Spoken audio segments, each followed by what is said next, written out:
Welcome everybody to the Give It podcast for blurs, for nerds. If you have a fandom, you are most certainly welcome here. Of course, I'm your host, the most Black Spartan. Of course, the man to my left, to your right, Show Guy Joe. Insert comedy. How are you doing today, Joe?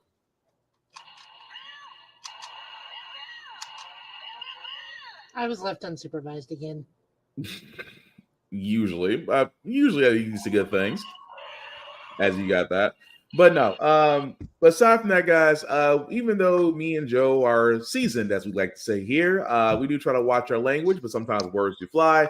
At the same time, we do show a lot of movie trailers and video game trailers that might be graphic to some viewers, so viewer discretion is advised. Aside from that, welcome. So, well, we kind of thought we would have a nice, positive way of really introducing this week for our episode 137 of the GB podcast. But fortunately, very late evening yesterday, the world of anime and manga did unfortunately receive some very troubling, very grave news that me and Joe unfortunately have the displeasure of reporting, but it must be reported. Akira Toriyama. If you don't remember that, if you know that name, then you know the guy that basically gave us arguably one of the best animes, mangas out there, Dragon Ball Z, Dragon Ball Z Super. He did pass away. Yeah, we can keep going down the list, but unfortunately, the legendary creator did pass away at 68. They said that he passed away from, what was it again, Joe? They say he passed away from an acute subdural hematoma. Yeah. So almost an acute brain bleed. Yeah. So again, the world of anime and manga is definitely rocked right now by this loss. He was a man that did take a lot of pride, a lot of joy in his craft, and we definitely did. Let's be honest. If for a lot of us that saw Dragon Ball the first time got hooked. A lot of us that saw Dragon Ball Z the first time that got hooked. That saw Sandland got hooked. We can keep going. Those of us that saw Dragon Ball GT just kind of tilted our heads and squinted like, the hell. Yeah. So, we could go down the list, but it's like the fact that this man really did influence the world of manga and anime as we know it is no longer with us. And to be honest, the best way that we could show this, guys, was possibly a trailer for Dragon Ball Z Kakarot. And yes, if you've seen the trailer, but the wording behind it is what we want you to pay attention to, because to be quite honest, guys, we all felt this way when we first saw Goku. So the best way to actually show it is to play it.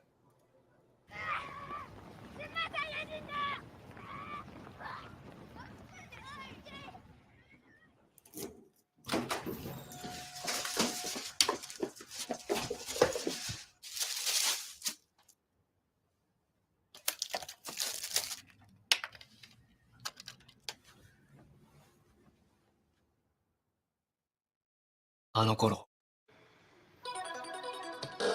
オープニングに胸がワクワクした。撃てるって本気で信じてた。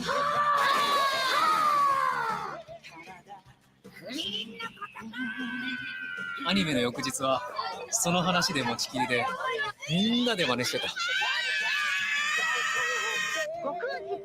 次回予告はかなりの衝撃。今週のジャンプって入ってそうそう、続きが知りたくて買いに走ったっけ。気のコントロール密かにやってたよな。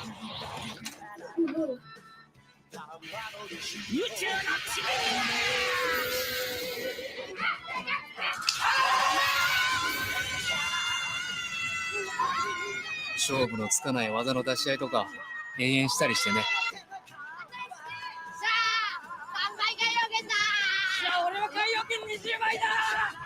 なんか自分まで強くなった気がしたんだよな。今はさ、どっかで信じてる。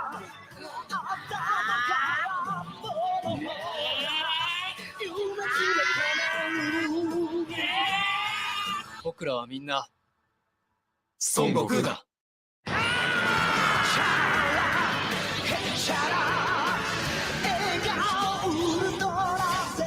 ドラゴンボール Z カカロット。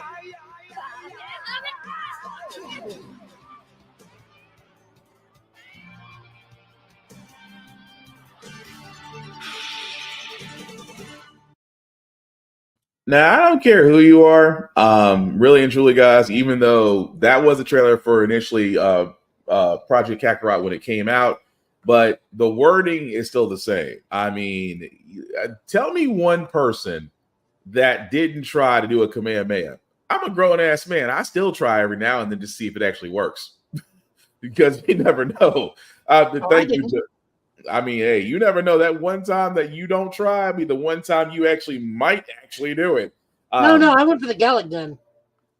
Oh, well, that too. Gallic gun or Big Bang or just oh god, we'd be all night. But anyway, if you try at least once, you're a fan, and there's nothing wrong with that. But again, we definitely want to say rest in peace. Of course, the Dragon Ball community did put out a statement.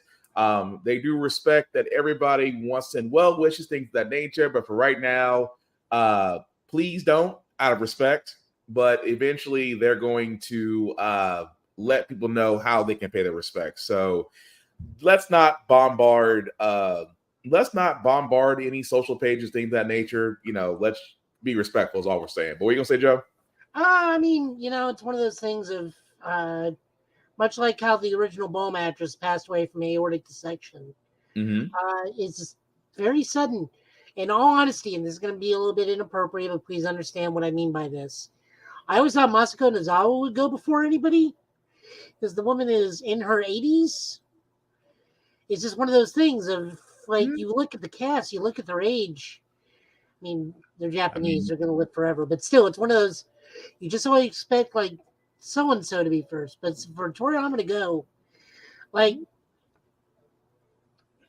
he made somebody that's going to be in the cultural zeitgeist forever. I literally posted a picture yesterday where I'm walking down in a grocery aisle and Goku's on a Reese's peanut butter cup cereal box. Like, we don't get that. Yeah, we don't get a lot. Like, if you're on a cereal box, you're in there for a while. Yeah. Like, the lasting impact on some of this stuff is like gonna be forever. Yeah. You can even use its own methodology to. You don't know the question of who's stronger than Goku will always be a thing. If you're a smart man and pay attention to Toriyama's work alone, the answer is Arale. Yeah, Arale is the strongest character in all of Dragon Ball.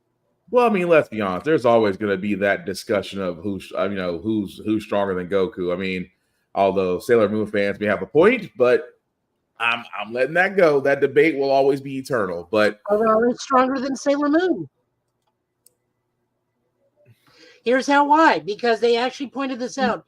A gag manga character is always going to be stronger than an action shonen character because the rules of logic and circumstance do not apply to them at any point.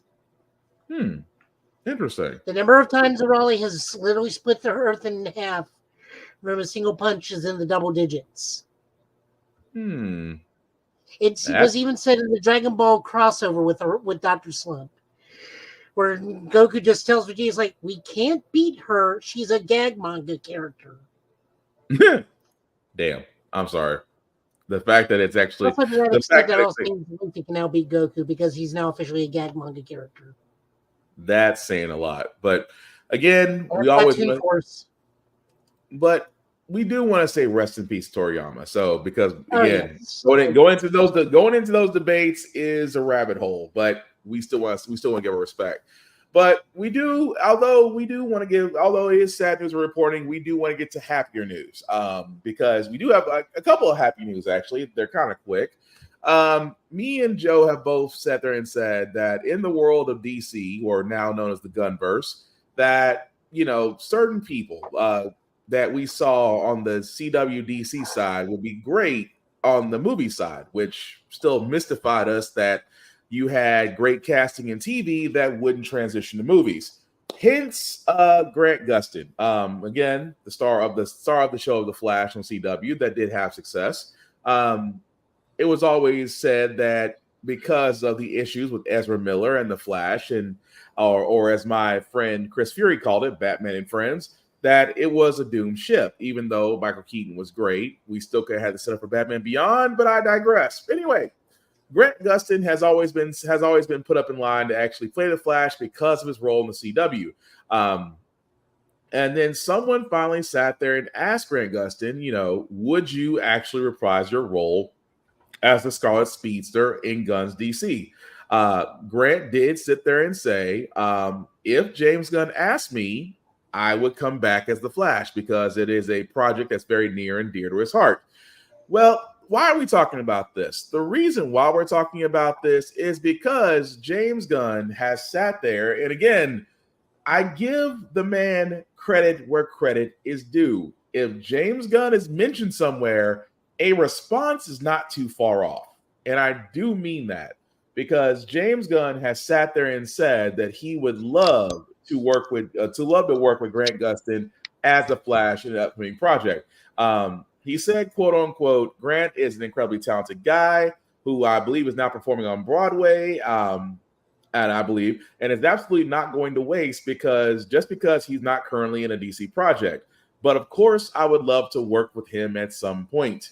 So that makes me happy because I think Gunn is really listening to the fans. At the same time, as we said before, me and Joe have both said this. We see nothing wrong with Grant Gustin being the Flash in the same sense that John Wesley Shipp, who played his father in the Flash, was a great pick of the Flash himself in the older TV series.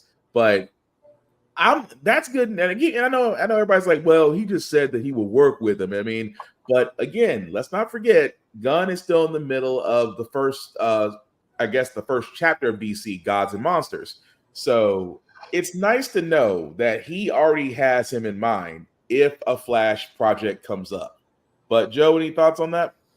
I think the key wording there is wants to work with Grant Gustin. That doesn't necessarily mean in the Flash capacity. We already know that he wants to work with Jason Momoa, and all signs are leading to Lobo. Nothing is confirmed, but all signs are leading to Lobo.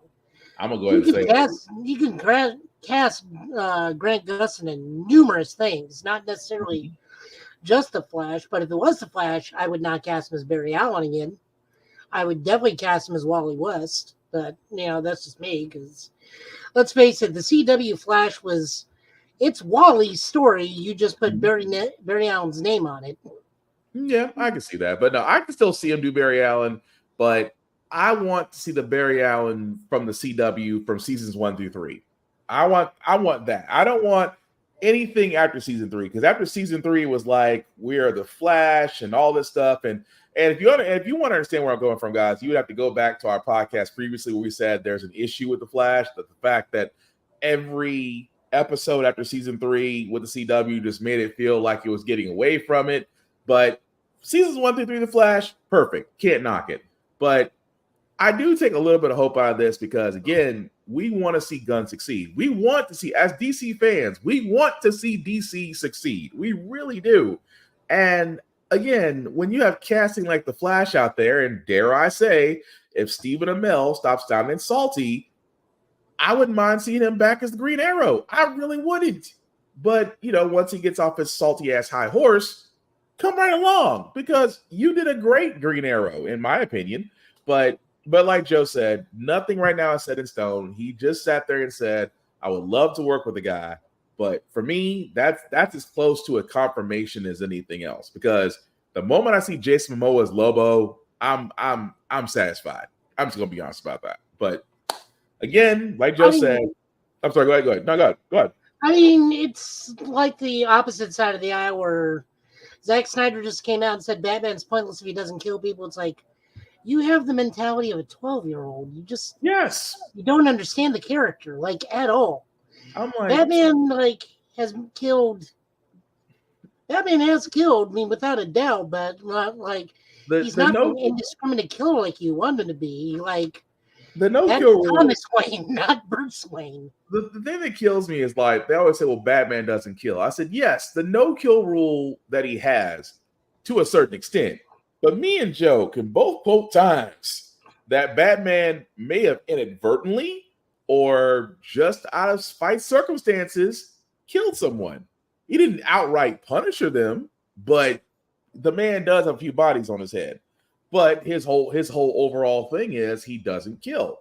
It doesn't mean that he goes out of his way to make sure that he doesn't. I mean, there's not a superhero in DC that doesn't have a body on them, regardless if they choose to kill or not. Outside of Wonder Woman, Wonder Woman doesn't have a rogue gallery for a reason. But she has a very small rogues gallery, and she's on a first name basis with everybody. Yeah, that's pretty much it. But no, it's just with Snyder. Snyder, I'm like, dude, I want to sit there and say you were pressured by Warner Brothers. You had a tragedy in the middle of filming. You tried to make it right. You had your Snyder cut, sir. You have Rebel Moon on Netflix. It's time to move on. It's really time to, you had your shot. It was cool. Netflix is giving you full cart. Go do it. And the best you can do is vagina portals and dildo ships. Yeah, it's just bravo, sir. I don't get Snyder sometimes. It's like, dude, you're like that ex-girlfriend that just doesn't know when it's over. Let it go. Really and truly, let it go. But speaking of things that did get let go, again, a quick news story because we do have a lot of trailers. This one, I guess I should have saw coming, but again, Warner Brothers and their massive cutting, Rooster Teeth Rooster Teeth as far as the network will be shut down by Warner Brothers Discovery. However, the podcast of the Roost podcast will still continue as a separate entity. Now, for all those that are not familiar with Rooster Teeth, if you remember a certain show called Red versus Blue, if you're a Halo fan, that's where that came from. And again, it's kind of sad because I love Rooster Teeth for the content they were putting out. If anything, I would like to say Rooster Teeth and Cackle and Crackle and other sites really led to sketch comedy and other things that we're used to now as far as online creation content goes. But Warner Brothers right now, guys, is in a free fall. Zaslav is cutting everything humanly possible. At the same time, unless it's reality TV. Unless reality TV. But again, this is kind of sad. It is bittersweet because again, I thought Rooster Teeth was great with the shows that they put out. But again, it's Warner Brothers Discovery. Almost nothing is safe outside of reality shows. But Joe, anything you want to add to that?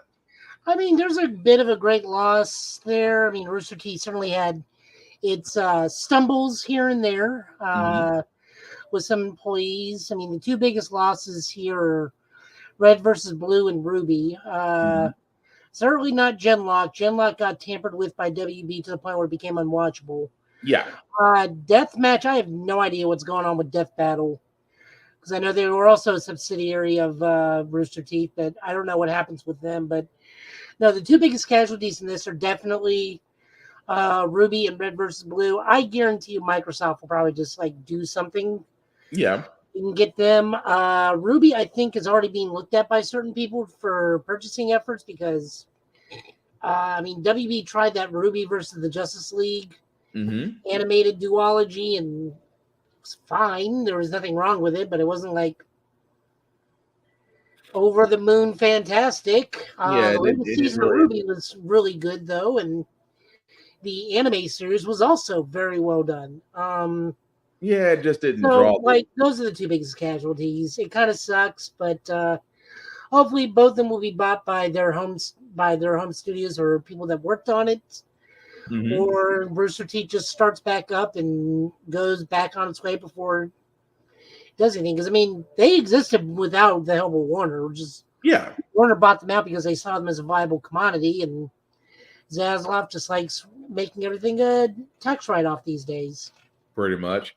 But speaking of assurances, again, this will be the last thing before we get to our picks and FanFest.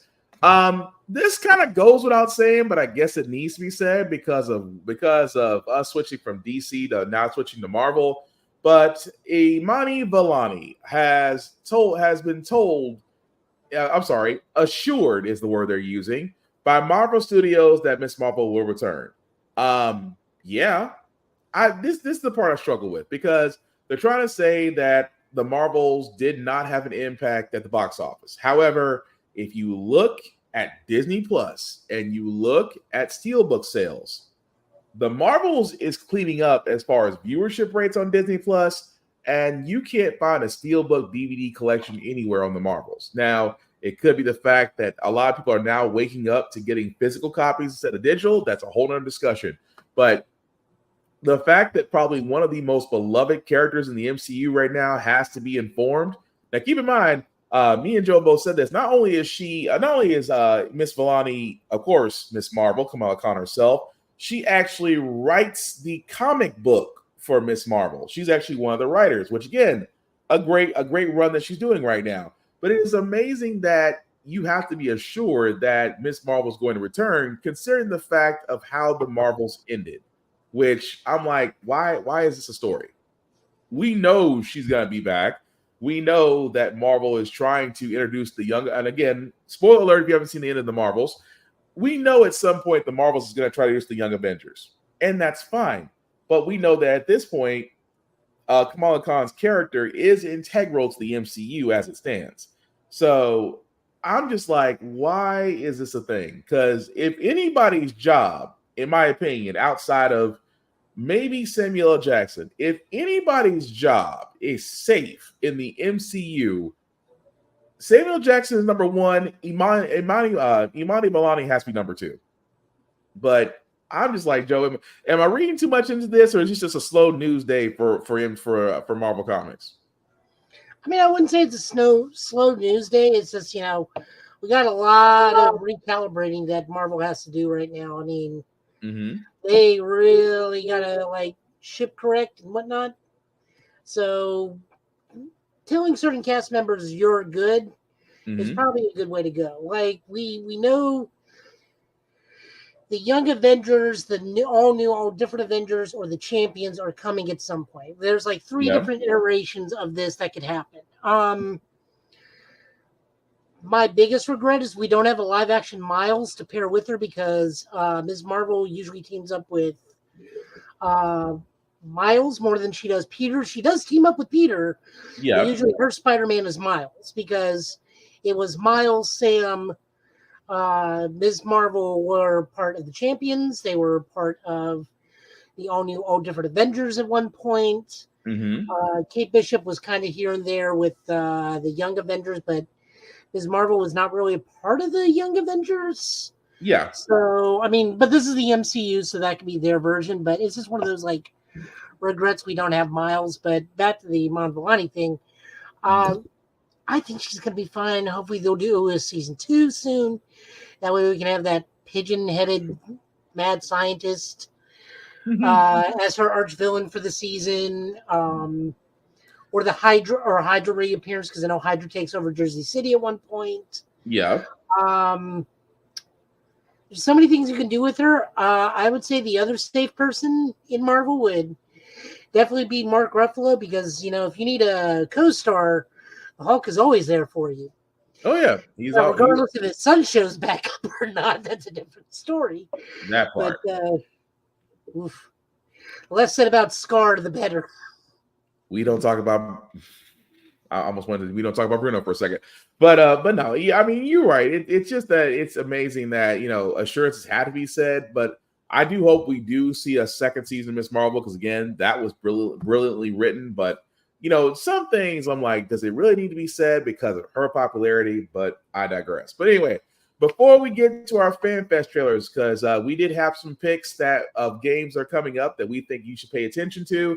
Garfield the movie had a new trailer, and you know what? I was wondering how they're going to tell Garfield's story, and in this one, it looks it's kind of interesting. And when I mean interesting, I mean I didn't see this coming. It gives me hope.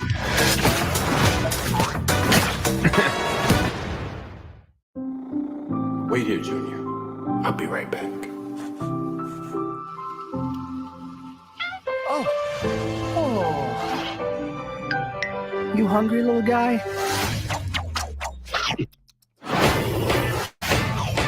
Mamma mia, stai lasagna Go. I'm gonna name you Garfield. Let's get it.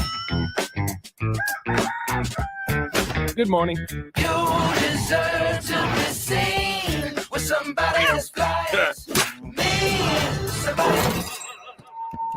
We're gonna need the big scale. Does she need to announce it to the whole office? Say when. Never, John. Bury me in cheese. Life here is pretty near perfect. Little did I know, it was all about to collapse. Odie, I'm dreaming again. Slap me across the face. I think this is a case of mistaken identity. You must be looking for another gorgeous, lovable kitty cat. Big bag hunter with the big bad drop it. Come on, Junior. You. This is Vic, my father. Welcome back, Victor. Listen, I need your help. Get them! I haven't seen you for years, and when I do, you're on the run from a deranged cat. We need to toughen you up. Hey, I know tough, Vic. You've obviously never been in an Olive Garden that's run out of breadsticks. Follow my lead. Oh, cheddar. Probably one of my top 26 favorite cheeses. My orange tabby and my dog are both missing. Your call is very important. There are 1,046 people ahead of you. Drop them now! We have to go save my dad. Oh, that cat's a goner. You think you can battle these villains on your own? If I don't make it back, tell my story. Hello, mama, you heard about me. Ow, ow, ow. Part of me wants to help him. No, this is how he learns. No, please, no. Ow, it's so hot. Ow, it's really hurting. Ow, ow, ow. You saw nothing. And as you can see, guys, that is the Garfield movie, which will basically be out Memorial Day weekend.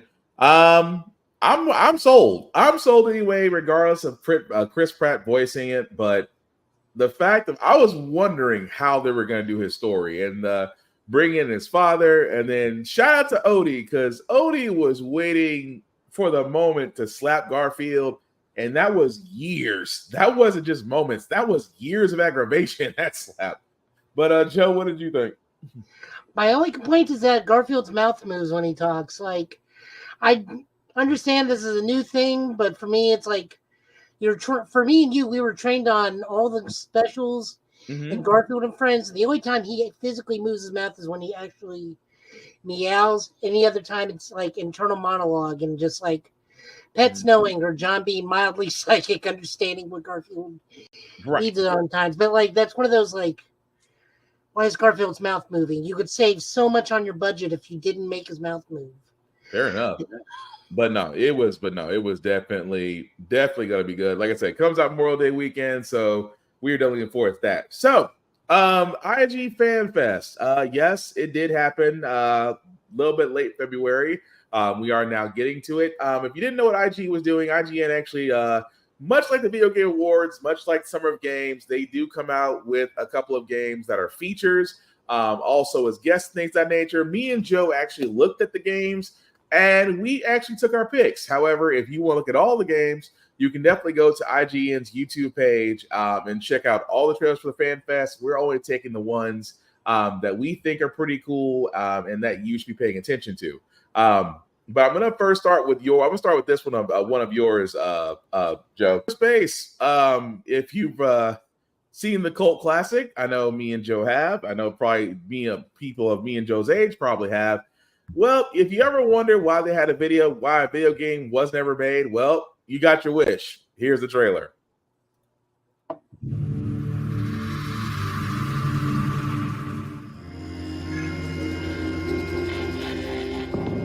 Wesker Newton, your truth bombardier here. We got us a kind of a clown invasion I thought only happened in Nevada deserts. The things a clown can do to a person's body, folks, it's depraved, it's disgusting, and often mighty creative.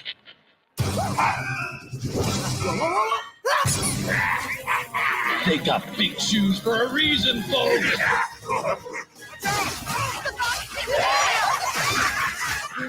Don't make a ruckus. Those bat-eared bastards can hear you coming a mile away.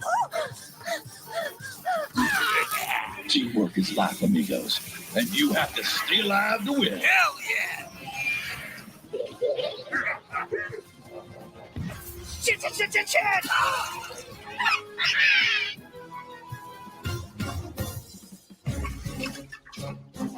it! You want to kill those clowns? Make like a Beverly Hills surgeon and give those real clown wives a nose job.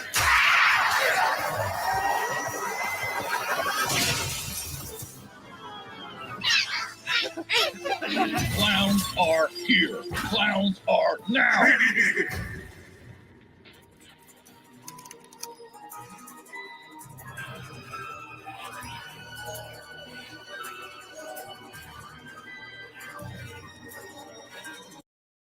Okay, so that was the trailer for Killer Clowns from Outer Space, the game. As you can see, guys, you can pre-order it February 21st, as it'll be available on Steam, Xbox Series X and S, and PS5.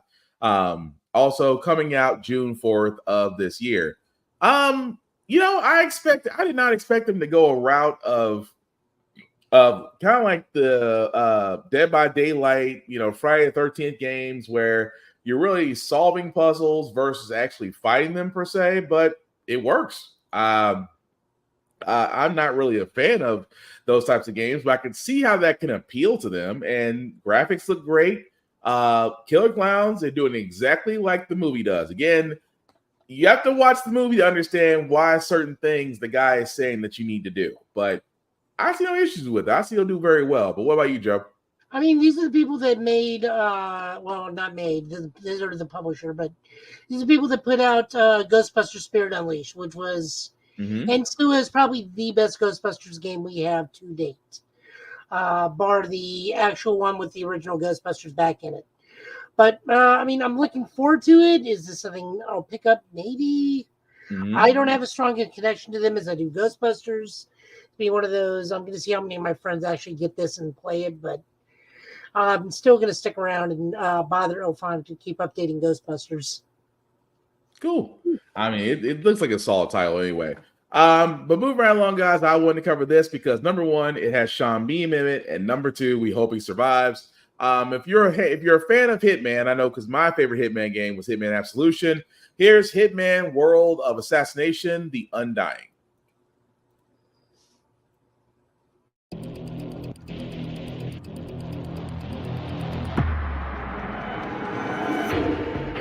Your target is Mark Faber, also known as the Undying, a disgraced former MI5 operative currently working as a freelance assassin. Faber has been confirmed killed by ICA agents more than a dozen times.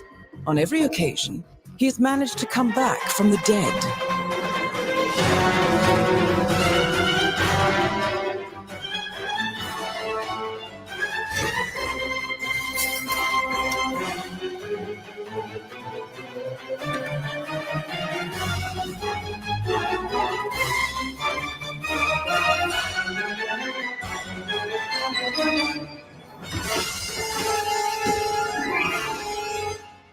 To be entirely honest, this one's a bit of an embarrassment. Please make sure he doesn't come back again. Is it really bad because it's a Sean Bean joke? I was like, dude, can you not stay alive in anything? But that's Hitman World of Assassination: The Undying, of course, featuring Sean Bean, who basically is the Undying. So apparently this guy just doesn't know when to quit. So I kind of feel bad because I like Sean Bean as an actor. I'm like, dude, can you not stay alive in anything? But otherwise, I've never seen a bad Hitman game. Again, Hitman is, if you don't know what Hitman is, it is basically how you decide to finish a contract, per se. There's various ways to do it. I mean, you could do it silently, you could do it loudly. It depends upon you. But this looks like an adaptation to Hitman World of Assassinations. I'm probably gonna give it a shot when it comes out. But what do you think, Joe? I've never played a Hitman game. Oh, you've never played? Oh, you know, it's it's interesting. So the fact of the concept of a Hitman game is interesting. But again, I love it. But I'm definitely gonna give that a shot when it comes out. But speaking of things I did not see coming, and Joe beat me to the punch on this because Rocket Knight Adventures, good freaking grief. When I say Rocket Knight, for all those that don't remember the glory days of gaming where you didn't have that many buttons, you didn't have that many triggers, but there was a game called Rocket Knight that it challenged you, but it was fun. And now you're actually getting the Respark Collect before we play the trailer. Huh? I said, any thoughts before we play the trailer? Oh no, it's just super old school. Mm-hmm. You said it was hard, it was fun, Mm-hmm. gorgeously animated. I can't remember if this was on the Genesis or this was the 32X. No, it was. Oh, I'm sorry, Rocket Knight. It was 32X. I had to think about that. Well, technically, you guys don't know what you just said. Well, technically, Rocket Knight was the first Rocket Knight was Genesis, and then the following games was 32X. But let's just say Sega all together. Anyway, here's the trailer.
Okay, so that was the trailer, guys, for Rocket Knight Adventures Resparked. As you can see, pre-ordering right now is happening at limitedrungames.com.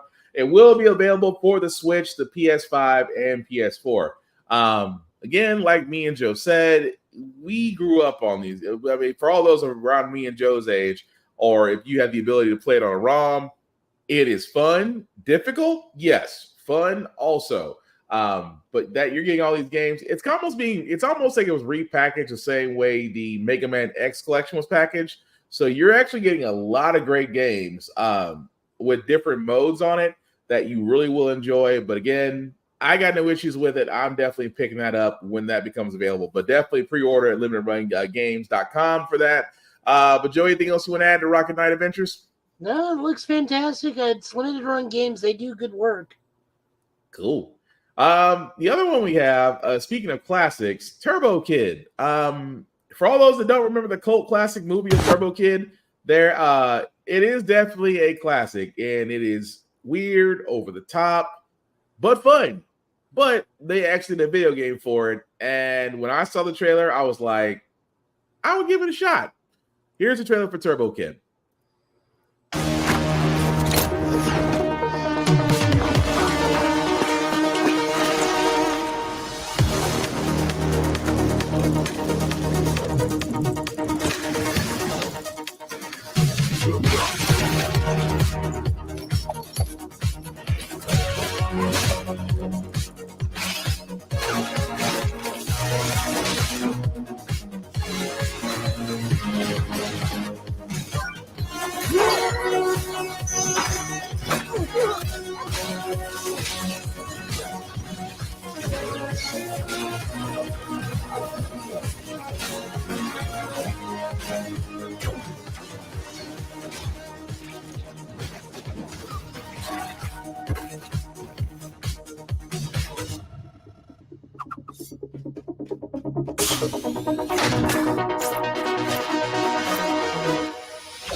So as you can see, guys, that was the trailer for Turbo Kid. The demo is definitely out there on Steam, but the full game will release on April 10th of this year. I'm sold. I like the fact that it's kind of got an old school vibe to it. It's side scrolling. And again, for you, and I hate to say it, you do kind of have to watch the movie to kind of get an idea of exactly everything that they're showing, but still fun as hell to play. Cannot knock it. But Joe, what do you think of Turbo Kid? It's currently a Metroidvania. Mm-hmm. It's only going to be out on Steam, so I don't think I'll be getting it. But it looks nice. Oh, cool. I'll tell you what else looks nice, though. You have to explain Bo the Path of the Teal Lotus, because when I saw this, first off, it's freaking beautiful. But anything you want to say before we play the trailer? It has foxes. It definitely does have that. Again, guys, if you're a fan of games like Onion Knight, Oni Will of the Wisp, you're gonna like this one. It's called Bo Path of the Teal Lotus.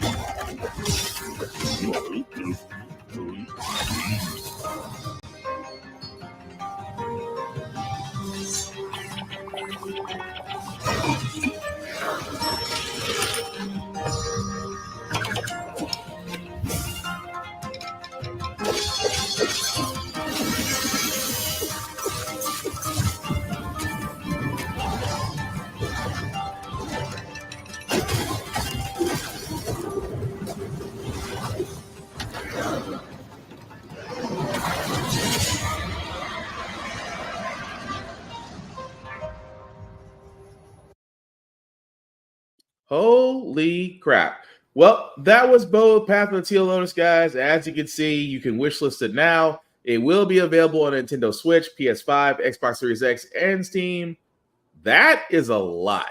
And yeah, I am definitely getting Oni, Will of the Wisp, Okami vibes from it. But I like it. I really do like it. I like the play. I like the flow of it. And I say that because some games, you can tell some games have a certain flow mechanic to it, and I love the one on this one. But I'm sold. I know Joe. No, I am too. Yeah, what you just said: the flow, the speed, the movement, the momentum. You're just constantly going, constantly moving. I like the fact that they use dioramas. Is it possibly like summons or skills or something? Yeah, that was interesting. Yeah, that's why. No, go ahead. What are you gonna say? I was correcting myself. Daramakas.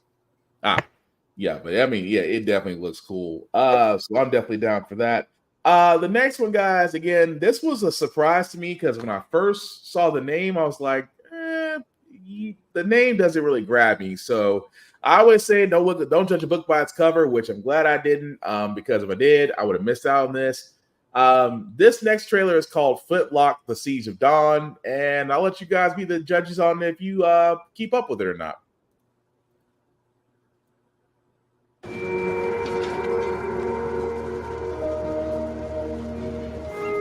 I get you a coffee? Maybe something stronger.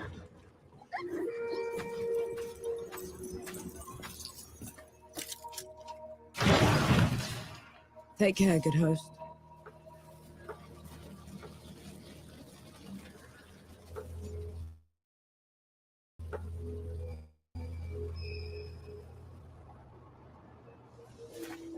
Watch out, Noel. Good work, Casey.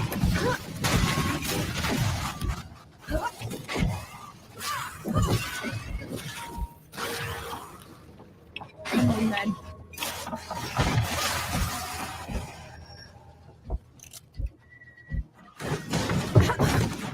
You asked for it.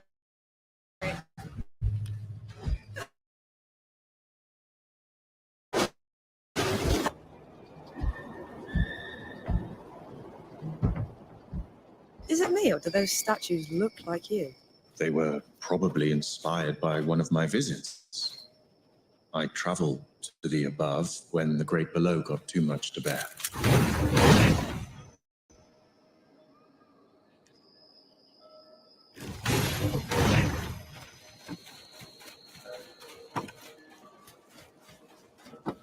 Something's off. Keep your eyes peeled.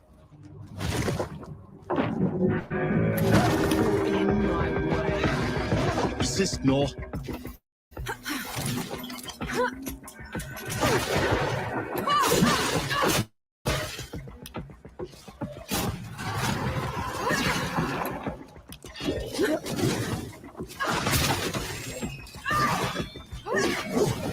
Don't die on me, Nor.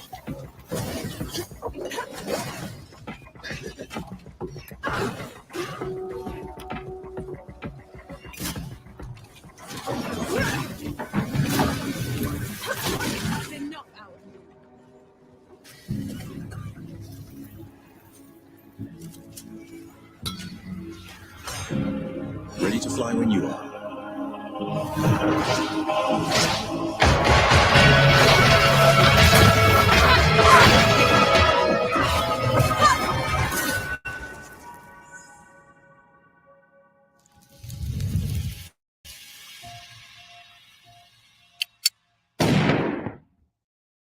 So that was the Flintlock Siege of Dawn. As you can see, guys, definitely wishlisted now, as it will be coming out this year for Xbox Series X, Game Pass, Steam, and PS5. The first time I looked at this, I was really getting a little bit of God of War, a little bit of really Castlevania Lords of Shadow, but I mean, it looks like it's gonna be fun. It got my attention with the whole gameplay of it all, but I dig it. Joe, what do you think? I guess on my end, the video was like the audio was great, but the video was like really rough, so I couldn't really make out what was going on. Not your fault. I just think it was the video itself being bad on the internet.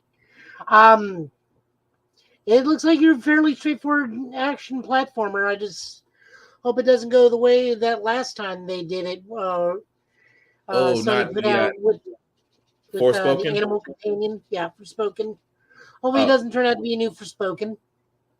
I hope it's not, because I really did have a lot of hope for Forspoken, but the fact of how everything, how it all wound up, it really, again, kind of soured it all. But I'm hoping for Flintlock Siege of Dawn, it's going to be better. But I mean, it has the potential to be. But like I said, it could be another Forspoken. I hope it's not, just because it looks like it has enough meat on the bone to actually make it solid.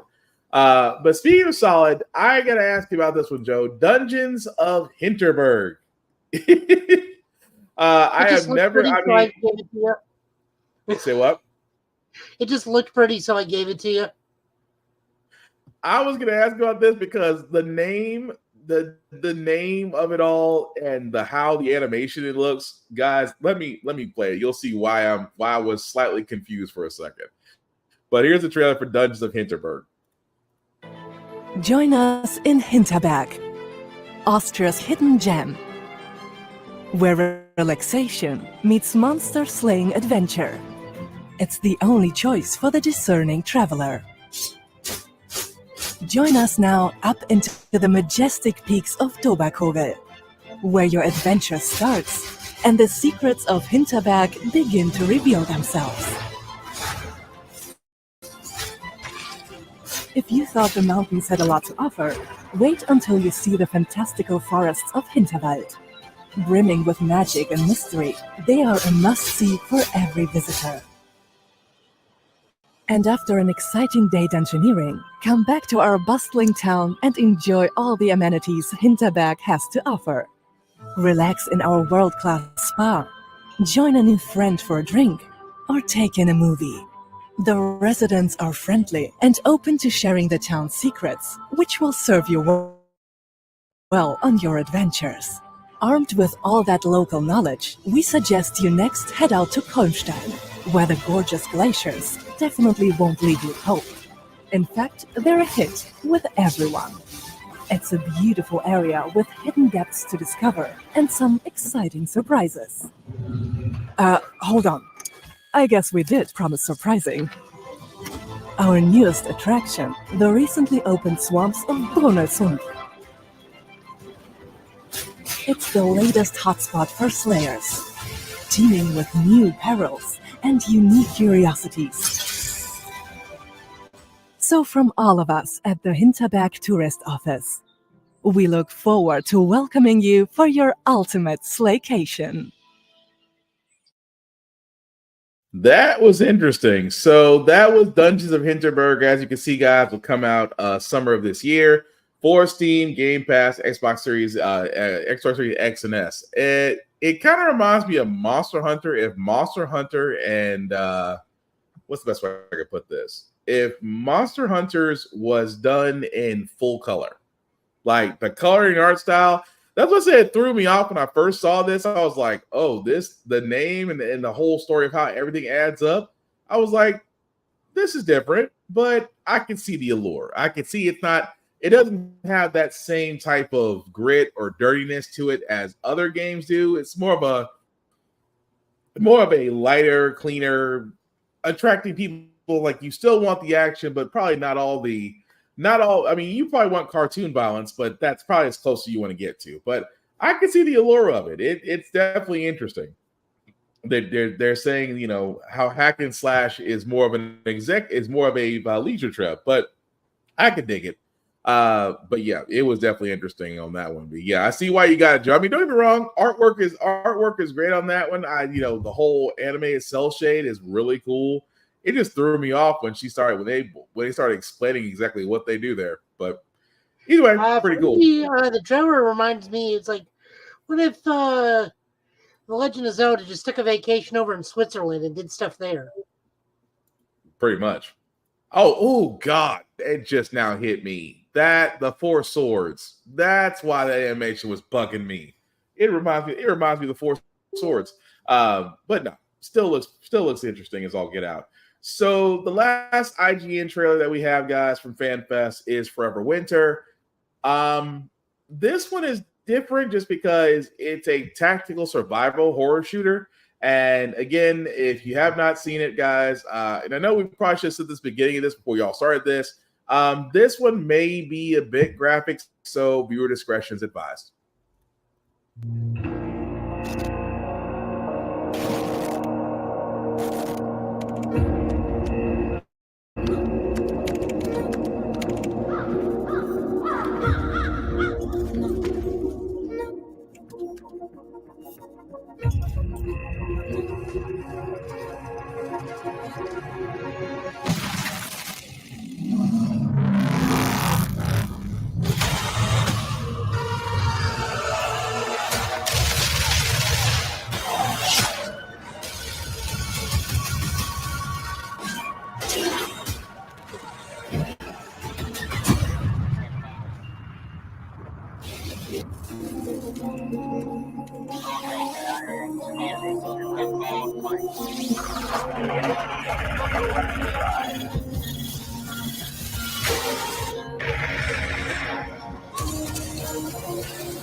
Now that, guys, was the trailer for Forever Winter. As you guys can see, that is also another Steam exclusive. It looks great for a tactical shooter. The only thing I worry about, and I say this with absolute certainty, the only thing that I worry about is that we saw another game that was cool. We saw it in Summer of Games. We was excited. We saw it was getting closer to release date. We got excited. Then we found out the day before how they did that game was trash from Jump Street, really suckered a lot of people into buying the game, and then gave no support for it. Do I think this is going to happen with the Forever Winter? I hope not, because again, I'm getting that same feeling of I want to play it. It looks great. It's got a dark story to it. It looks like it's going to be very emotionally driven. I'm looking forward to it. I just hope it's not another day before game. But Joe, any thoughts on that? Yeah, it looks like a generic apocalypse shooter to me. Yeah, I mean, I can get that too, but I'm looking forward to that. But again, that was the trailers from FanFest, guys, that we had. There are plenty more out there. If you want to definitely check them out, definitely go to the IGN YouTube page and be able to go from there. But we do got some other news before we get to our Fallout trailer and then on to our comic book pulls of the week. So again, I feel like for a lot of news out there that, you know, this doesn't go without saying, but we got to talk about it. X-Men 97 was released. And of course, if you've watched people that gave reviews on X-Men, the first thing they're going to sit there and say is X-Men is woke. Which is amazing to me because if you have read an X-Men comic or you've watched the animated series, no, X-Men is not woke. It's always been this way. You just now realize that you're more a part of the Friends of Humanity on that show than the actual mutants. It got to the point to where the executive editor had to come back about accusations of wokeness and towards the X-Men. Not forgetting that the X-Men were basically the discriminated race of their time, just because they are different and they have powers.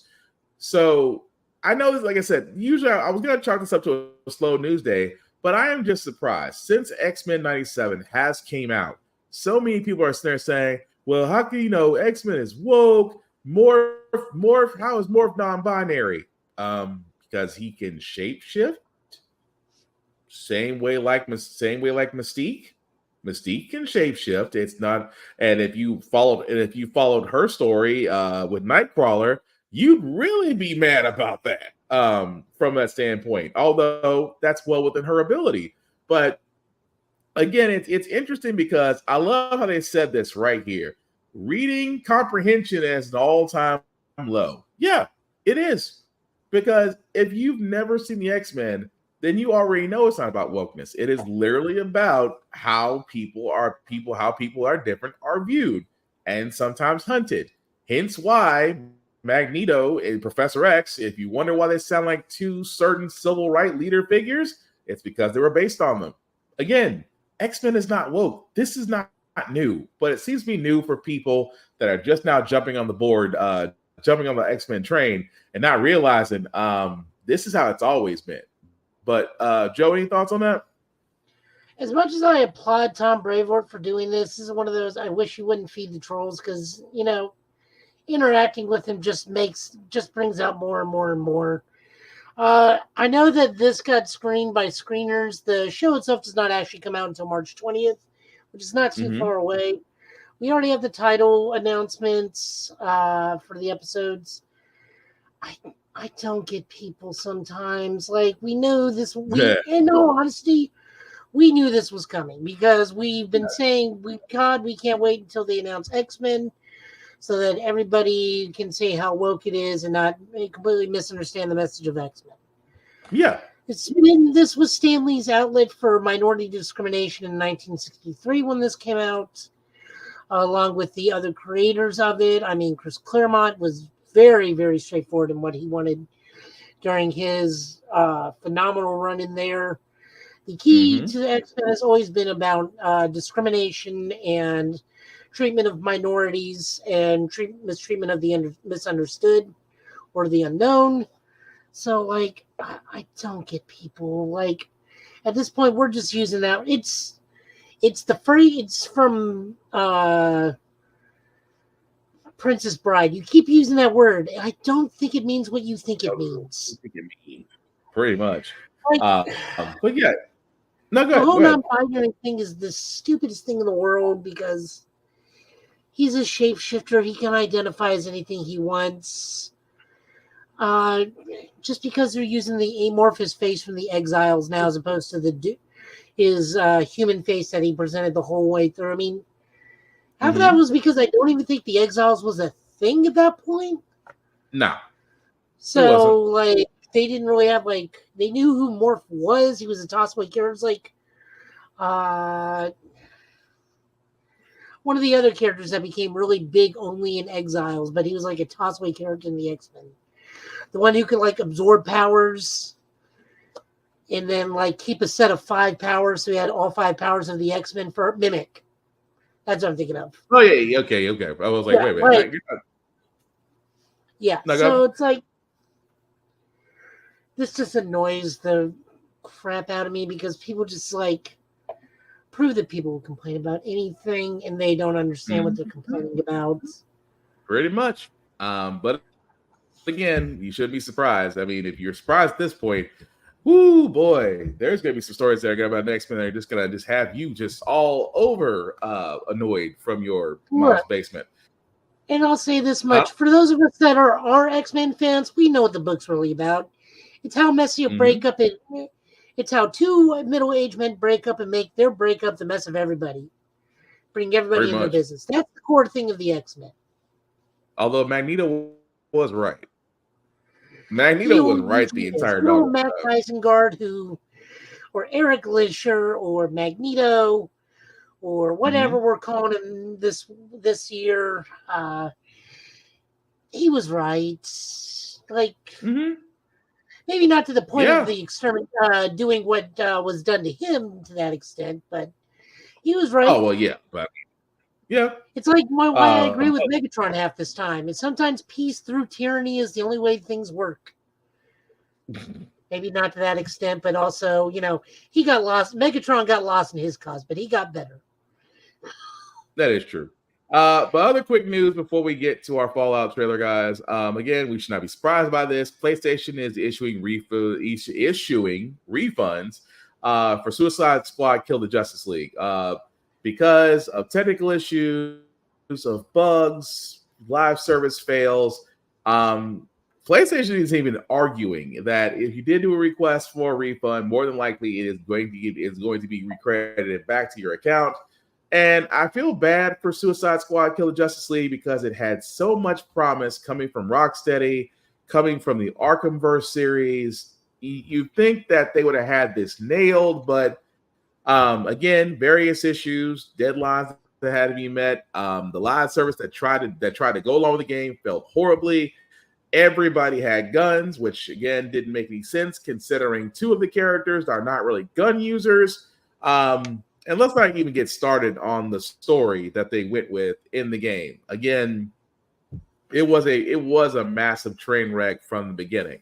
So I get the fact that PlayStation right now is trying to kind of go about face. They're trying to save it. They're trying to, salvage the wreck from this. But ultimately, if you wait long enough, Kill the Justice League will probably be on PlayStation Plus. That's all I'm saying.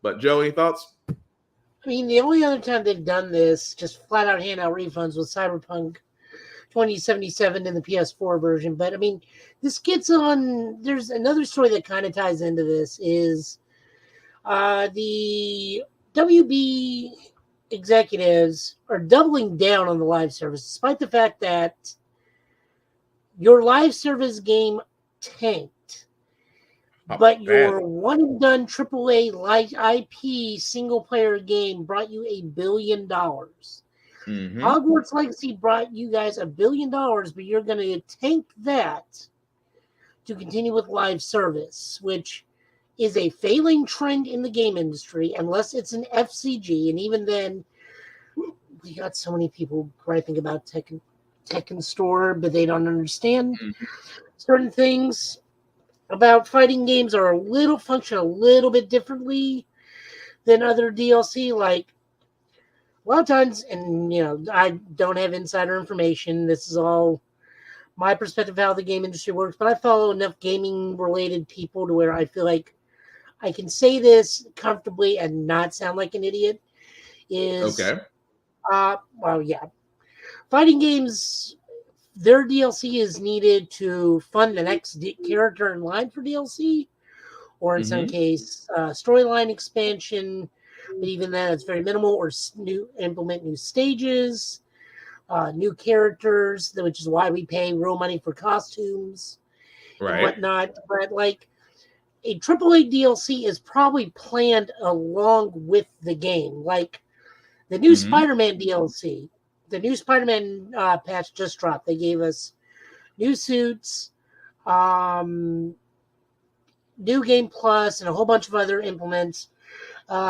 Accidentally leaked some trophies for the upcoming Beetle DLC. We knew about that a while ago. Our buying the game did not fund. Let me rephrase that. Did not entirely fund the DLC. The DLC was planned from Jump Street. It's going to come in threes like it did the last one. Harry Potter is getting DLC now, but I mean, the game was not solely dependent on funds for its DLC. Not like fighting games. Like the reason why we have to have stores is so that they can have the additional funds to plot out seasons to make additional characters and stages. Doubling down on a live service trend, which is bad, is I'm not going to buy your battle pass. If I buy a third-person shooting game, I'm not going to buy your battle pass. I'm just not. I don't care what kind of boost you give it to me. I just bought Helldivers 2 because I got it $20 off because of that PlayStation All-Stars thing. So the thing was only like $24.99. I'm not going to buy the battle pass because... But Helldivers 2 is so fun to play. I'm sorry. I'm sorry. It is. I was very tired during midday and took a nap while playing on accident. But like even in game, the super coin, which you can pay real monetary value with, if you give medals to them to the game that you earn, they give you super coin in return. Meaning you can do actual in-game transition to pay for real life instead of paying real life money. But of course, it's also Helldivers 2. They're making money hand over fist right now, but pretty much like why would you double down on a dying friend everybody tells you stop doing and say we're not going to do the thing that made us $1 billion, we're going to do the thing that made us lose $1 billion? And I'm wondering if this is carryover from the film industry, because like if you think about it, and this was said on another podcast, this was said over at the Yo Video Games podcast, the film industry will take 10 losses to get the one big hit because movies cost so much to make. Movies back in the 80s, they wanted those consistent funds because, like, like take Back to the Future or something else that's had like 3 or 4 movies. Like, when movies were billed to only make like $100 million or $200 million at the box office, they needed to be consistent and continue to make it. Now they want that $1 billion Spider-Man money, and they're willing to risk 9 losses to make that one-time $10 billion. That's why there's no that's why it's only tentpole movies or only blockbuster, no tentpoles. Yeah, I mean that's the thing about it. That's a bad way of doing it. I mean, it's just that thing of just like you said, they're willing to take that. I'm like, but there's no payout here. There's no successful live service game that the reward actually was worth the risk. Because every time you attach live service to something, it's like giving a game multiplayer that didn't need it. Like The Last of Us. Last of Us, I'll argue that all the time. The Last of Us never needs multiplayer. It is a single person campaign game. You never need multiplayer. Mass Effect, again, single player campaign, does not need multiplayer, but they try to attach to it anyway. So because everything out there, because this was around the heyday of Call of Duty, and this was around the heyday of Medal of Honor and those first person multiplayer games, everything had to be multiplayer. So the reason why I say that is like live service. There's no such thing as successful live service. Live service is there to nickel and dime you to death. That's what it's designed for. It is designed for microtransactions, and it is designed to basically really run your pockets. So again, the fact that, Warner Brother Games just seems to just be on this makes me cringe, because anytime you now see other games that are coming out that are associated with Warner Brothers, do you even want to give it the time of day? Because Suicide Squad, when we first saw the trailers, we first saw the trailers for it. It was great. It was awesome. But as gameplay came out, as testing betas came out, it just didn't bode well. So again, we already told them no once. Yeah, we already told them no once. Remember Metaverses? Yeah, I remember that, and that was another one, another live service that didn't do well.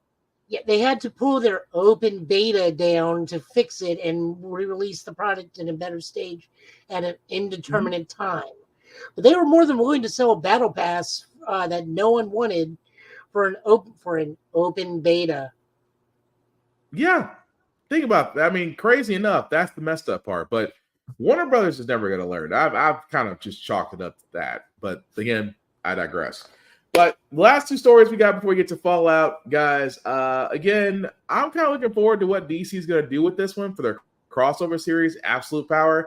For all those that don't know, DC is having an epic summer crossover series called Absolute Power, in which this does involve Amanda Waller, who basically says that she, of course, for all those who don't know who Amanda Waller is, or know of the character, she basically is going to make good on the fact that she wants to rid the world of metahumans, but she's going to do so with help from Failsafe and the Brainiac Queen, in which she's going to steal the powers of every metahuman on Earth.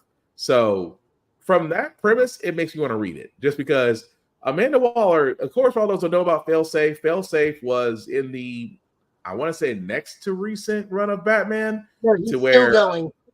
Oh, it's still going. Okay, the current run of Batman. Thank you.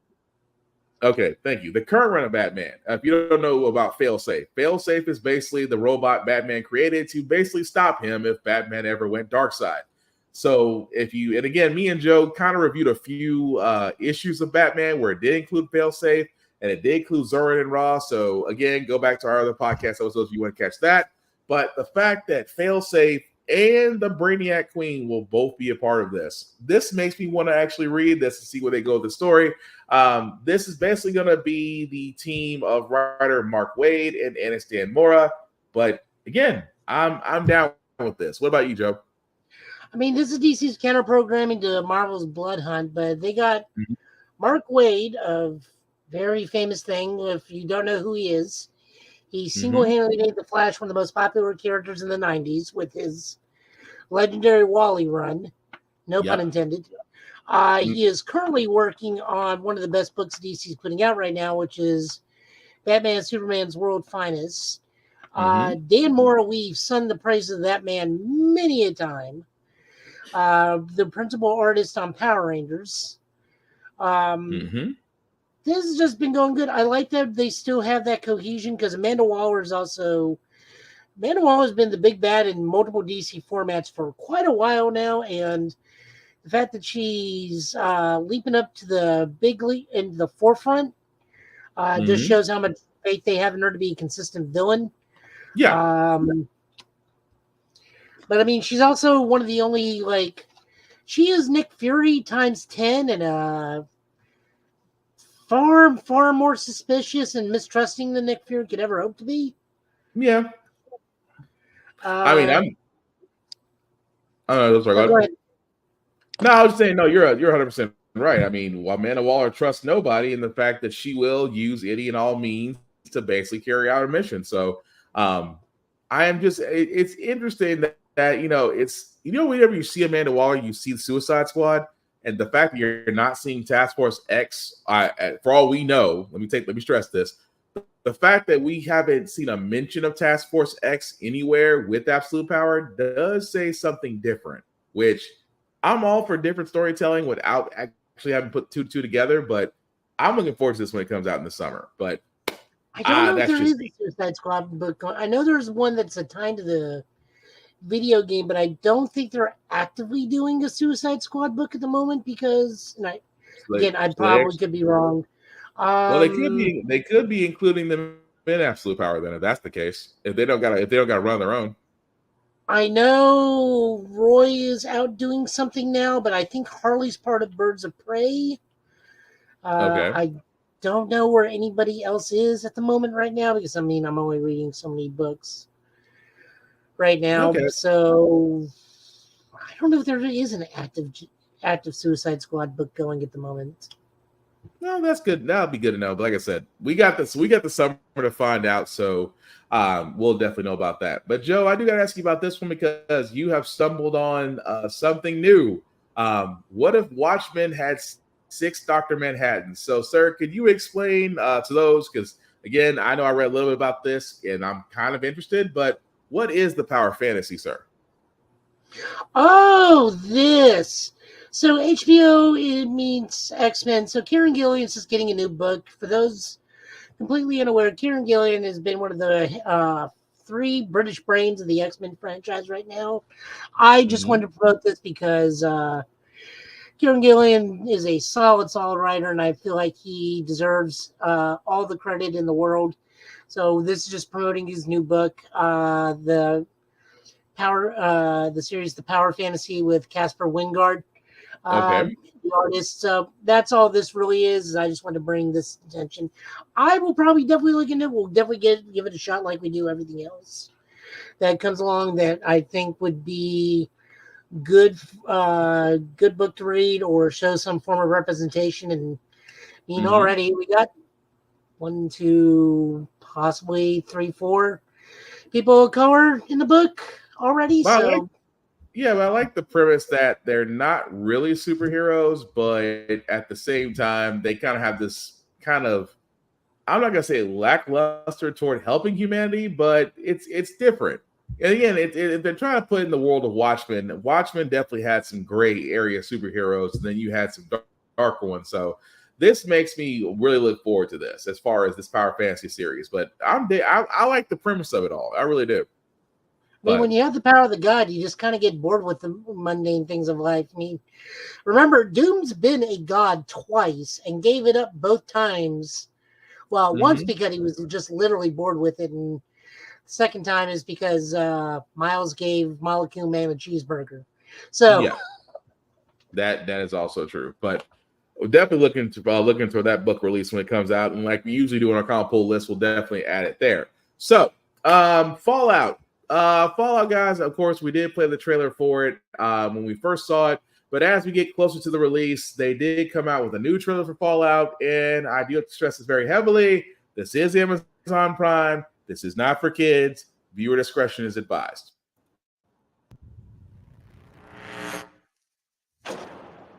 Hello there. I'm here to show you a wonderful place. A veritable Camelot, the nuclear age. Not made by God Almighty, but the working man.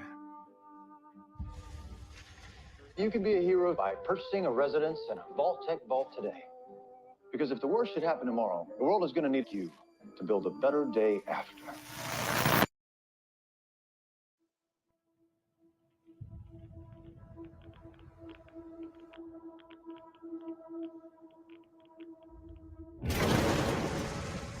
The mission of the vaults should be important to everyone. To come up to the surface one day and restart civilization. Can you tell me what's happened in the last 200 years? Holy shit. You're an actual vault dweller. I am. I thought all you dipshits were dead. What you're doing is insane. I don't set the world. It isn't like the vault out there. It's big. I just want to start. I've had a rough week. Practically every person I've met up here has tried to kill me. I'm simply going to harvest your organs. You need to go home. You come from a world of rules, of laws. You should not be alone. Why did you join the Brotherhood? To hurt the people who hurt me? going to come after you. Ain't much stage cleanup here, Volty.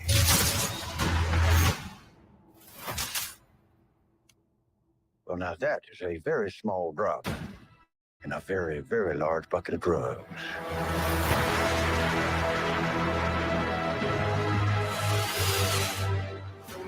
Look out at this wasteland. Looks like chaos, but there's always somebody behind the wheel.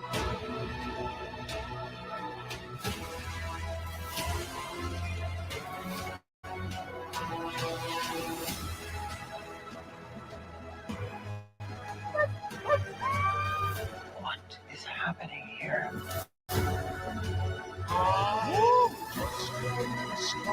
Everyone wants to save the world. They just disagree on how.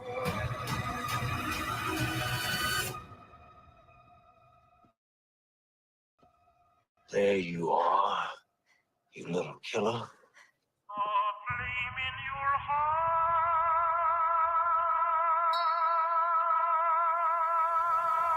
And that, guys, was the trailer for Fallout. As you can see, will be coming out very soon, April the 11th. And again, heavily stress this. If you've seen the Fallout game, if you've seen the Fallout games, if you've played the Fallout games, anywhere from Fallout 76, New Vegas, the original Fallout, Vault Boy, you can go down the list. I'm sold because I'm a Fallout fan. So I'm definitely going to give this a watch when it definitely comes out April the 11th. Again, I have to stress this very heavily. It is not kid friendly. It is not. Please do not make the mistake of letting your children watch this. I am only stressing this as a parent because I know some people go, oh, video game adaptation. No. Again, please don't let your kids watch this. Everybody else, enjoy. But Joe, what did you think? What are you talking about? It's very child friendly. You wander the wastelands searching for teddy bears. You bring them back to your infinite storage space and put them there, all while listening to the soothing 1930s and 40s music. There is nothing more wholesome than that. As you hear, I don't want to set the world on fire. It's not my fault the lyrics are like that. Oh, God. But no, it looks interesting as all get out. But is the mutant sheriff the same one from the New Vegas, or is he an actual companion in the game? No, in the game, no. He's actually your adversary in the game, but he's not your companion. Okay, because he's in New Vegas, but he's basically like the big bad in New Vegas. Okay. But no, I'm loving it. That and they got Walter Coggins to play him. I'm like, oh, I'm loving this. But I guess the only question now is, will Ron Perlman do the opening? That is a good question. Because it's not Fallout of war. If Ron Perlman doesn't tell you that war never changes. Depends. Now you got to be looking forward to something on April 11th to see if we actually do get that voiceover.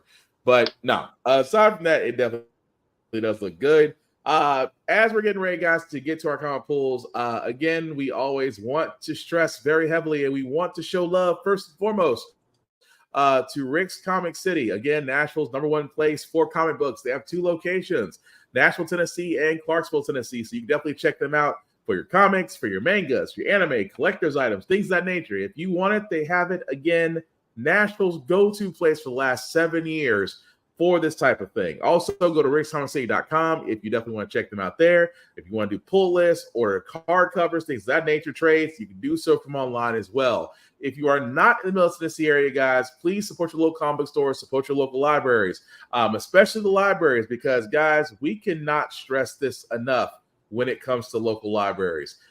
Kids, if you listen to us, hi. There's a lot of things that are going on in life that right now you may not have a lot of knowing about, but they are basically trying to take books away from you. Long story short, guys, read the banned books. We cannot stress this enough. You can definitely find a list of your banned books in your local library. So your library is not just good for comics and comic books and anime and manga, but read the banned books. There's so much other stuff you can read there and learn, because I guarantee there's something in those banned books they don't want you to learn that you should learn. So definitely check them out. Aside from that, guys, like I said, if you're in the Middle Tennessee area, definitely check out Rick's Comic Book City. If you are not in the Middle Tennessee area, guys, support your local comic book stores, support your local libraries, and kids, read the banned books. Joe, I see that your lineup is ready, sir. So whenever you're ready. No, we got Blue Beetle number 7. This is written by a ridiculous amount of people. Written by Josh Trujillo with art by Andre Gutierrez, Natasha Bustos, Howard Porter, Cully Hammer, Scott Collins, with guest artists by Will Quintana, Bustos. Hi-Fi coloring is by Laura Martin and Luis Guerrero, with Love to Keith Giffen. This is basically our in-betweener book from the last series to this one, to the next arc, where Jaime has had some fallout. Suit forced him to kill the Red Scarab, so Jaime's having to deal with that. Meanwhile, Booster shows up and just like takes him on a time-traveling trip to find Ted Cord, who was injured previously by the Red Scarab. Along he meets some very, very obscure DC characters, such as Ambush Bug and the Heckler, and Joni, the DC continuity cop, who pretty much just tells him, get your origin together because it's totally complicated for these new readers. This is just a good, fun book. We get to see a litany of areas and time frames for Jaime to go visit. He visits the Blah era, the Legion era, talks to his mom, and all sorts of fun things. It was a fun read. Nice little like intro, nice little filler issue, but also kind of answers some stuff. Yeah, it was definitely. I kind of got a Bill and Ted Excellent Adventure vibe every time Booster Gold showed up, but no, I enjoyed it. It was a good issue.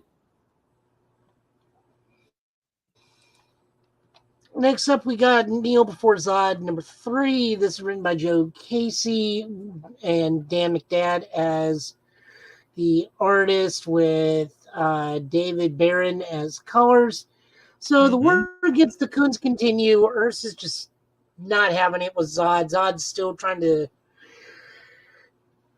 be weird, I guess is the best way of putting it. Like, he's still not himself, but he's definitely like putting effort into fighting back the Coons, but like Ursa's just not having it, and she's out on her own. And the Coons make a very strategic move that puts the Kryptonians on the back foot, and we do have casualties this issue. Yeah. Casualties I didn't really see coming. That was interesting. The question is, how long are they gone for, and who's exactly gone? True. I want no. Let me leave that alone. I'm not gonna speculate. I'm gonna let that one sit until the next issue. This was a good issue. I think this has been fun the whole time. Got to give it to the wife of Zod. She is far more dangerous. Also, for the fact that his given name is Drew, always takes Zod down a few notches to me. It's like when you hear that his name is Drew Zod, just like, you're not as menacing as I thought you were. That might explain why he's always angry.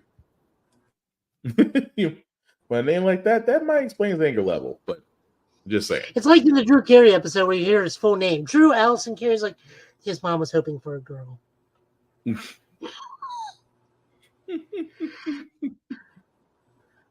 So, popping on over to Power Ranger Academy. This is number 5. We've been looking at this book here and there. This is dealing with the fall of the last issue, where Sage, our main character, along with cadets from her class, go to the planet to see if they can obtain power coins or some form of morphing ability. 2 of her friends do. One person breaks his leg, and one of her dorm roommates just does not, while the other one becomes the Black Ranger.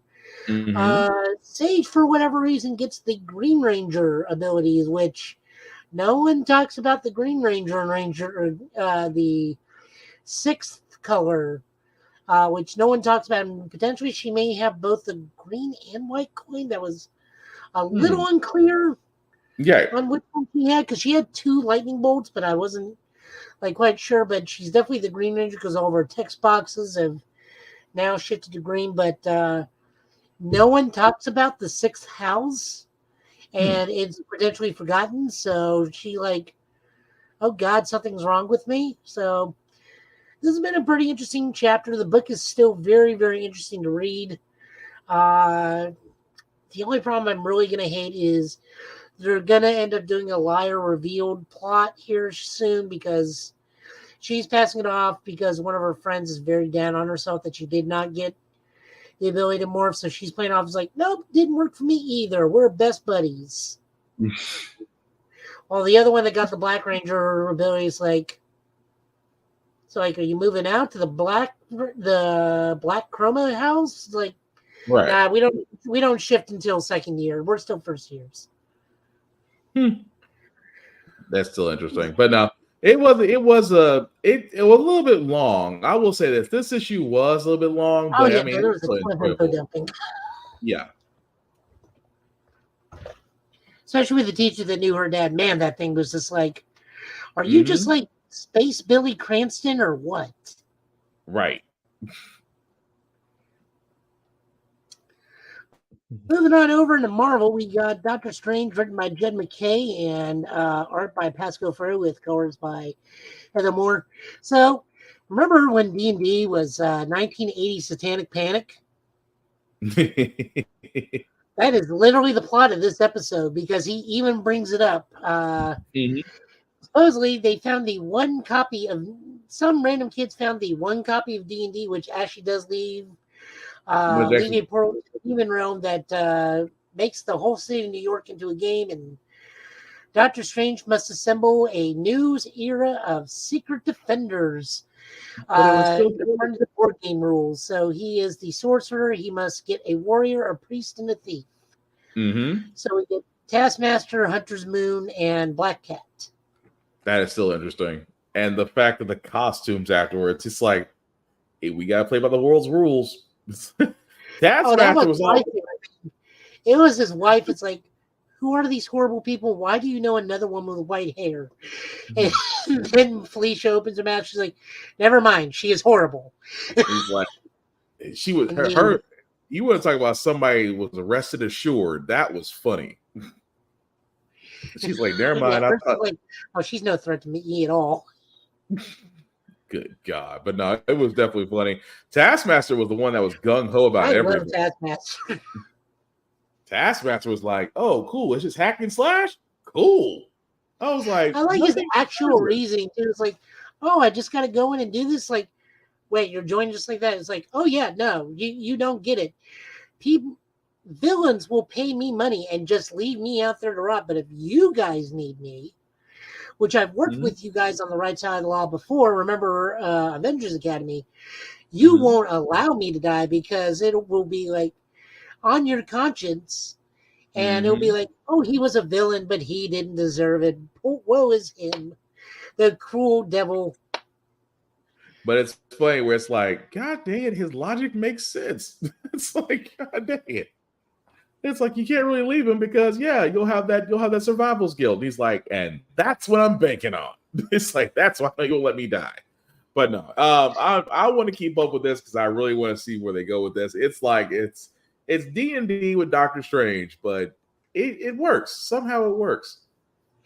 I like Hunter's Moon. It's like, oh, Marco, you a favor. All right, I'm down. That's literally the crux of Hunter's Moon in this. Who's in a all-black version of Mr. Knight. I don't think I've ever seen him in that attire before. No, that's the first time I've seen it. I don't think I want to say you're probably right. I've never really seen him. I've never really seen the Hunter's Moon version of Mr. Knight. So I have to agree with that. Yep. So moving on over, we got She-Hulk number 6. This is written by Rainbow Rowell with art by Ig Guerrera and colors by D. Caffini. She-Hulk just takes a vacation in outer space with her boyfriend because her minor tussle with other Hulks not related to her and the arrival of her cousin forced her to take a 2-week sabbatical so it does not damage the law firm that she's with. And since the most beautiful and most ugly humans are without a home, and Mm-hmm. just like, yeah, just stay here. We're going to go to space for a couple weeks, have some fun. Go to a place where Jack is always topped off so we can have our fun. Okay. Yeah, because I mean, it does make sense. If you're gonna go somewhere, you might as well go somewhere you can soak up radiation, not gamma. I mean, you can't knock that. So, all in all, good book. Art's still fantastic. It's just a fun read. The She-Hulk run is fun. It is fun and pretty to look at. Moving on over to less fun thing, actually very fun things, but to quote Mr. Wynn from Hey Arnold, it's very creepy. Mm-hmm. So this is Ultimate X-Men, written and art by Peach Momoko, script adaptation by Jack Davison, Davison, and I guess she also did colors too. So Ultimate X-Men in this universe is going to be predominantly in Japan. This is, I forget what her name is. I know it's Armor, but I forget her actual name. No, I forgot that. I was going by Armor. That and the Susano just kept on messing with me. I'll let that go. This came before Susano. Still can't let it go, but go ahead. Hisako Ichiki. This is a tale of how she gets her powers and starts up the X-Men in Japan. Of course, because this is in the Ultimate Universe, Japan is ruled over by more powerful mutants such as Sunfire and Silver Samurai as part of the House of Things. Mm-hmm. This is a very Junji Ito style comic book, but Peach Momoko, that woman can draw like nobody's business, and such gorgeous watercolor style books. The crux of this issue is we're getting to know I just forgot her name again. Hisako. I think it should be you remember Hisako's from Killer Instinct. Yeah, and I was gonna say Hisako. I'm like that. Don't know about that'd be different. So if you want to call her a killer Genshai. So Hisako is going to school with friends and gets a note from his mysterious boy. We learn that this potentially may be the ghost of a boy that committed suicide due to bullying. Although to me, the way this is represented, I wonder if this is like this universe's version of the Shadow King, because very, very Junji Ito vibes on the main villain for this book right off the bat. So it's Hisako manifesting her powers for the first time. As she, as I'd like to say, Truck-kun tried his best, but for this time, he did not get to Isekai a kid. Yeah, makes sense. But still the armor. Yeah. Still the armor. I'm sorry. I can't get my mind is stuck on the armor, but go ahead.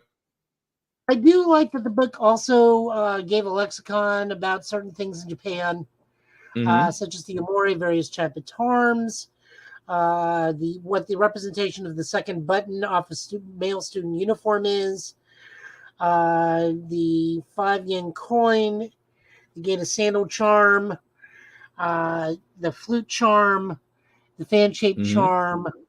It was just very, very helpful from Peach Momoko to give these things because, you know, this is very, very in-depth Japanese culture. Yeah. You very rarely deal with. Even in some animes, you don't deal with this much cultural lexicon as normal stuff. So there's that. Next issue will be moving. Saka will meet her first member of her X-Men team, which is Summer Storm or Spring Storm, which is the Ultimate Universe Storm's protege. So that one, I really enjoyed this. Little creeped out, but because I'm not a big horror person, Did not expect to see certain things in this book the way they're represented, but she her style lends very well to horror very easily. I mean, don't get me wrong, it did definitely have a horror vibe to it, but I did kind of dig it, considering the fact of how I was kind of curious to see how they would do Ultimate X-Men, considering the fact that we just started Black Panther and now we started Black Panther and Spider-Man. Both have been exceptional runs so far for their issues. So I am definitely not disappointed in Ultimate X-Men, the issue 1 that came out. So I got no complaints. They can keep up with this type of storytelling. And like you said, show some things about Japanese culture, which I did not know. So I did get a little bit of learning out of this too. So I'm pleased. I liked it. Oh, yeah. Moving on over, we got X-Men 32. This is written by Jerry Duggan with art by Phil Noto, meaning Joe automatically bought this book. I mean, I was going to get the book anyways. It's X-Men, but, it's Phil Noto. Anytime Phil Noto pops up, I get it.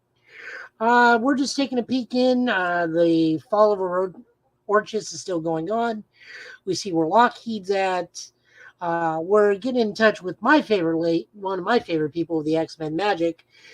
She is storming an Orchis base, trying to figure out how to get the nanobots out of her to cure her because she knows something's wrong with her powers because she can't access them, and she is dying from it. But that doesn't mean she's not going to leave just a long trail of bodies right all the way through Norch's base to get it.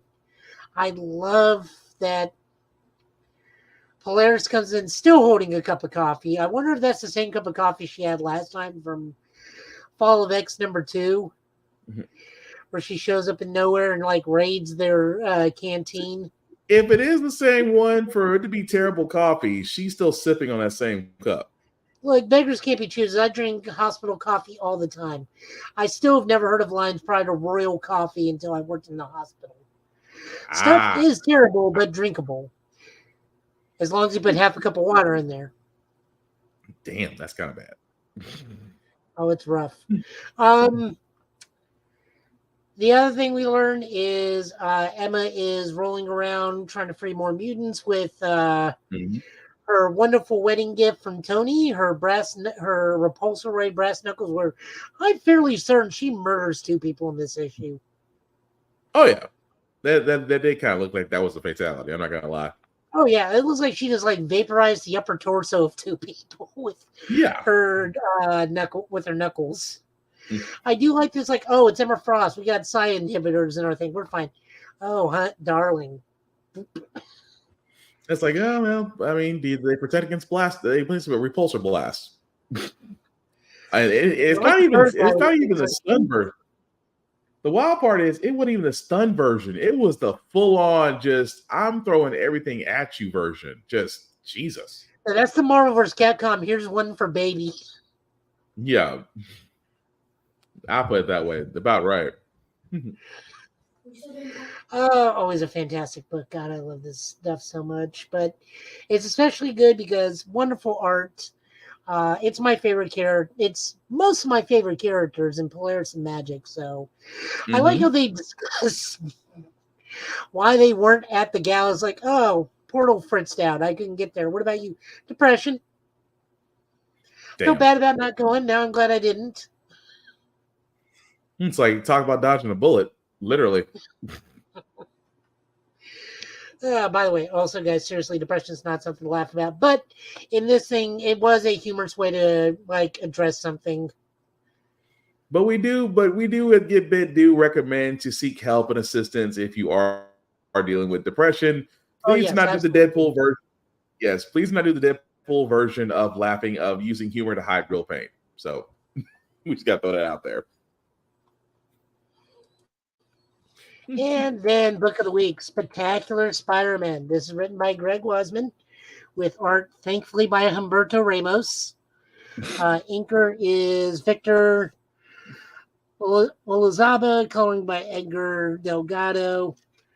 I miss good Spider-Man so much, and now we have it. Accurately drawn Spider-Man? I mean, Humberto Ramos single-handedly did all of Spider Island, so... I'm sorry. I just had to message you on that one. I'm sorry. Oh no, you're not messing with me. I'm agreeing with you. We also get to see in this book returning cast characters such as Deshaun Nugent from when Peter was hanging around with Flash Thompson since Flash had just gotten his Agent Venom powers. Some of Miles' cast comes back with Keenan Kong, come back as a barista. God bless Peter, trying to become a regular after 12 weeks. It's still funny. So good. We get to meet the good Warren brother of the Warren family of doctors. Who I think he is like a legitimate good guy. But we also get to deal with a giant Hulk version of the Jackal. Yeah. Messed up version of the Jackal. It's like, when did he get wings? It's like, apparently he decided to mix his DNA with a bird. But, I mean, the most important thing is this was a good book. It was very well written. The art was fantastic. No one looked blocky. No one looked like their arm had armor or scales on it. I could tell who people were. I mean, it's not that John Romita Jr. is making people look similar. It's just, I can't deal with his art anymore. I just can't. He just can't draw people. He can't draw certain characters. Let's just say his ability to draw certain characters is lacking. Again, I bet that man can draw a fantastic Hulk. And we see what his artwork used to be like. It was spectacular. Just simply amazing. I am making Spider-Man puns on purpose, but that's because how good his art used to be. Now, not so much. Humberto Ramos, on the other hand, I mean, he's doing the cover work here. This looks fantastic. Yeah. The character interactions with Greg Weisman, for those unaware, this is that Greg Weisman. Gargoyles Greg Weisman, Young Justice Greg Weisman, Spectacular Spider-Man Greg Weisman. He is writing this book, which is why the dialogue in the story is consistent and funny and snappy and moving. But still funny. It's like, well, how do we meet up? How do we do this? I'm like, it's funny, the whole thing of, okay, so we meet up and we just happen to talk and drink coffee, pretty much. So we're not going to talk about anything else? Nah, it's going to be depressing. Even up here where they're telling their stories, I love the, like, Miles, like, Mike gave me all the same abilities, but also the ability to camouflage and a bioelectric charge that I can use to, like, a sting or form a sword. Peter, that's unfair, but anyways. The pettiness of it. That was the petty side in the intro, but no, it was definitely the best petty part is the ordering the coffee, and it's like, wait, how didn't he get yours right the first time? I used the app. And Peter's like, you do things the easy way. He's like, how do you know that? How do you know you'll be a regular? I said, are we doing a whole coffee bit about how to order coffee, and we're seeing the old generation versus the new generation right now? I was like, so Peter has finally reached the boomer stage. Damn. Yep. And like Miles, like, finally, it's like, finally, I'm a regular. Yes, after 12 weeks. Quiet, you. That's still petty. But no, it was a good issue. I liked it. Yes, we will only be looking at this Spider-Man book for a while.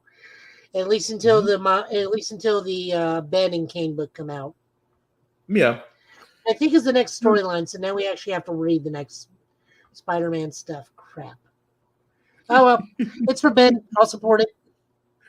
We'll soldier through it. It's still funny. That is still funny. But anyway, what else we got, Joe? Is that it? No, that's it. That book of the week is Spectacular Spider-Man. Go read it. Please make it sell. I want Spectacular to replace Amazing as the main Spider-Man book. He hopes and prays. All right, guys. Well, as we wrap this up, and call it night, Joe, you want to let people know what you're doing? Because I believe you have a very special event that's going to take you away from us next week. Yeah, I'll be in New York City with the rest of the Tennessee Ghostbusters. We are going to be at the premiere of Frozen Empire. I plan on carrying a small mirror to make sure Paul Rudd is not actually a vampire. We'll be all over the place doing like film tours and seeing the firehouse, seeing the Statue of Liberty, eating. I will be living off dollar slice pizza and whatever fish I can get my hands on, since I'm in an ocean bound state. Yeah. So there's that. Other than that, I'll be on Show a Guy Joe. I got episode 2, which I will probably be releasing tomorrow night, of the watch review of Boon Boonger episode 2. As you can see, I'm fully invested. I actually got the Megazord back there, the Boon Boon Changer. Other than that, I'm still streaming some stuff every now and then. I tried to stream Helldivers 2 earlier this morning, but they had some server problems, so I couldn't log on. Then tried to decide to do the easy thing and take a nap. At some point, I will probably be streaming Tekken again. I'm just waiting for like all the patches and stuff to be done in this latest round before I jump back in. I mean, Dragunov is still probably a problem, and he still does too much damage too easily, but and probably does need to be nerfed. I'll be the first one to say it. If I play the character, I know what's up. I still got to practice how to break grabs. That's about it. Okay. All right. Well, with that also being said, guys, definitely do check out for Joe, and I'm kind of jealous that he'll be able to see Ghostbusters Frozen Empire up close and personal, and get to see whether or not Paul Rudd's a vampire. My money's on yes. But anyway, we want to do some shameless plugging before we do get out of here, guys. I do want to shout out to my buddy Vaughn at BigBZA and all social media. Definitely check out his YouTube page and his music page for beats for practically anything, but definitely check him out, BigBZA on all social media. Let me not also forget about Blur Station, guys. Again, it is a conglomerate that myself and others are a part of, that again is where people of color can actually enjoy anime, mangas, original shows like Issue 1, where comic book creators try to get their first issues of their comics printed. Again, I cannot stress this enough, guys. This is the type of thing we ask for that's different from Amazon, Hulu, Netflix. This is something that is built for us, that can be sustained by us. And again, it's $10.99 a month. If you do join, guys, please select the Blurred's View Affinity membership. Please select anybody under there, whether myself or Black Spartan and many others. But again, at $10.99 a month and 36 months, guys, you have the ability to own a piece of Blur Station. Yes, a whole lot easier than earning a share of Netflix or Amazon or Hulu. I can tell you that off the bat. But at the same time, guys, I cannot stress this enough, that for the simple fact of the matter, when you look at networks like Tubi, which again, Tubi, Fox, those are things were all built off the back of people of color content creators. Also, speaking of content creators, if you do want to bring your content to Blur Station, first you do have to join us. But after you join us, there is a section to where you can make your pitch to Blur Station and hopefully get your content created there. The only thing about that content is you own it 100%. They just want the distribution on it. So they do want a piece of it. But that's the way the world works. Everybody's got to get a piece of something. But again, check out Blur Station. You get a chance. Please sign up for it. Again, we cannot do this type of thing without you. As for myself, guys, you can find me, Black_Spartan615 on the socials, as I do reviews on mostly everything out there, including wrestling and gym stuff, because, well, I find both things fun. Also, the link at the bottom, if you make it, copy and take that link into your browser, will take to my link tree. That's YouTube and Facebook groups for all the podcasts. How the Friend Got Here, Get Bit, and Off Limits podcast. Get Bit podcast and How the Friend Got Here can be found on various platforms.